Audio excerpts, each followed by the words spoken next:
Today's recipe coconut laddu. আজকে আমি নারকেলের লাড্ডু বানাচ্ছি। একটা গোটা নারকেল নিয়েছি, সেটাতে আমরা একটু চিনিটা বেশি খাই, তো এই জন্য চা চামচের 10 চামচ চিনি নিলাম। তার মধ্যে খুব করে নারকেলটাকে প্রথমে ভেজে নিলাম, একদম কম আছে, গ্যাসটাকে সিম করে দিতে হবে। অনেকক্ষণ ধরে ভাজার পরে এটা মানে নারকেলটা একদম সেদ্ধ হয়ে যায় চিনির জলে। তার মধ্যে আমি গোবর্ধন ঘি দিলাম 2 চা চামচ। তারপরে আমি এই যে নারকেলটা কড়াই থেকে নামিয়ে ঠান্ডা করে নিলাম। নারকেলটার এই যে দেখতে পাচ্ছ, এই যে কালো অংশ, নারকেলওয়ালাটা ছুলে দিয়েছিল পুরো। আমরা যেমন কুড়িয়ে নিই সাদা অংশটা নারকেল থেকে, সেরকম না করে ও পুরো উপরের খোলটা খুলে নিয়ে তারপরে পুরো অংশটা দিয়েছিল, সেটাকে আমি কুড়ে নিলাম। কাজেই ও নারকেলের যে কালো পোর্শনটা সেটা রয়ে গেছে। এখন তো লকডাউন, বাড়িতে কেউ আসবে না, নিজেরাই খাবো। হ্যাঁ, আমরা দুজন, টিটু জানি না এখনো খাবে কিনা, 2-3 বার এসেছিল ঘিয়ের গন্ধে, ঘিটা খুব পছন্দ করে। যদি আমি এত দিই না, কুকুররা নাকি ঘি খেলে গায়ের লোম পড়ে যায়, তাই আমি এত ঘি দিই না।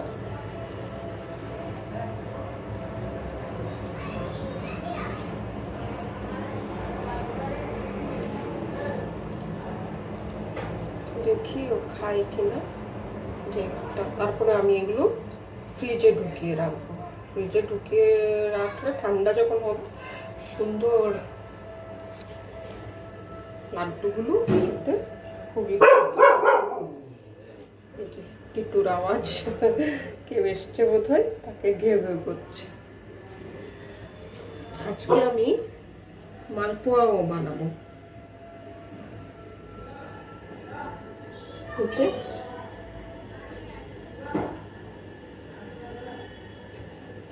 আমরা বেশি জন নয় তো, কাজেই মানে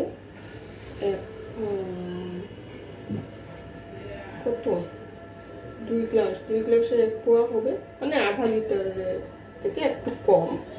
আমি নিলাম, দুধ নিলাম, তার মধ্যে চিনি 4 চামচ, এত বেশি মিষ্টি দিইনি, চিনি 4 চামচ, আর তোমার একটু সুজি। আর আমি মালপোয়াটা আটা দিয়ে বানাচ্ছি, কারণ টিটুও খাবে, তো টিটুর খাওয়ার দিকে আমার একটু নজর রাখতে হয়। টিটু খাবে, সেই জন্য আমি আজকে মালপোয়াটা ময়দা দিয়ে বানাচ্ছি না, আমি আটা দিয়ে বানাচ্ছি। এটাকে আমি রেখেছি, এভাবে বেটার বানিয়ে রেখেছি। আমার লাড্ডুটা তৈরি হয়ে গেলে তারপরে আমি মালপোয়া বানাবো।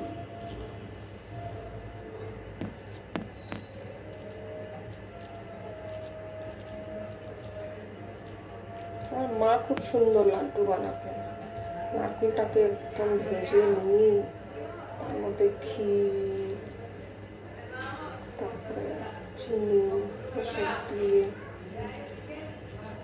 বাদাম কুচি দিয়ে, পেস্তা কুচি আমি দিলে পারতাম, কিন্তু আমি চাইছিলাম যে এটা শুধু এইভাবেই হোক। আমি অন্যভাবে বানিয়েছি। আমি চিনির শিরাতে প্রথমে নারকেলটাকে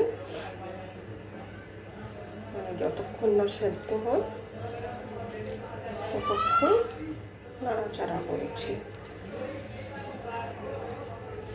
ঘিটা মনে হচ্ছে আমার একটু বেশি হয়ে গেছে, কিন্তু কোনো প্রবলেম নেই, যখন ঠান্ডা হয়ে যাবে তখন আর একটু দিয়ে লাগবে না, তো মানে ঘি ঘি লাগবে না, তবে খেতে খুবই স্বাদ হবে।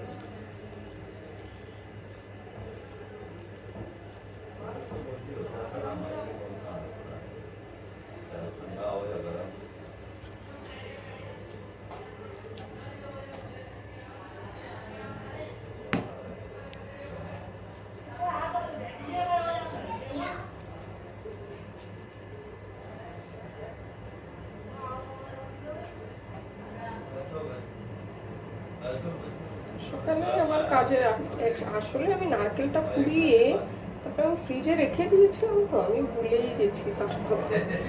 ওই 2-3 দিন হয়ে গেল।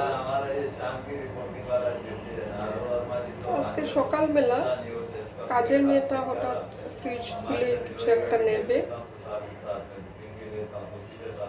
আচ্ছা মানে ওর ওই যে কেক বিস্কিটটা খেতে ওর ভালো লাগে, সেটা বের করবে। আমি সেটা ফ্রিজেই রাখি, কেক তো কাজে বাইরে রাখলে নষ্ট হয়ে যাবে।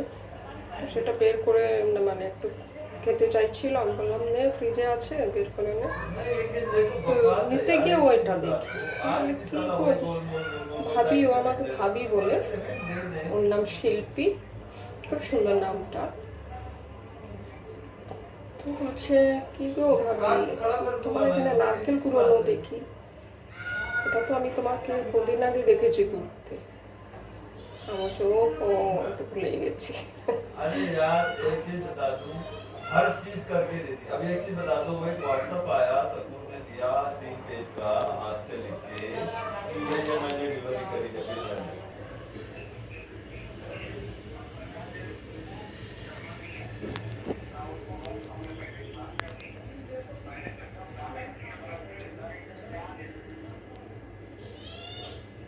লাড্ডু বানানো শেষ,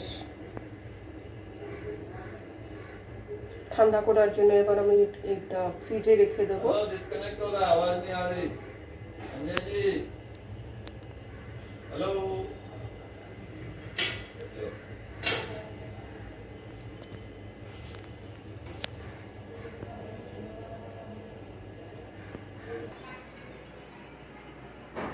ঠান্ডা করার জন্য এবার আমি এটাকে ফ্রিজে রেখে দেবো।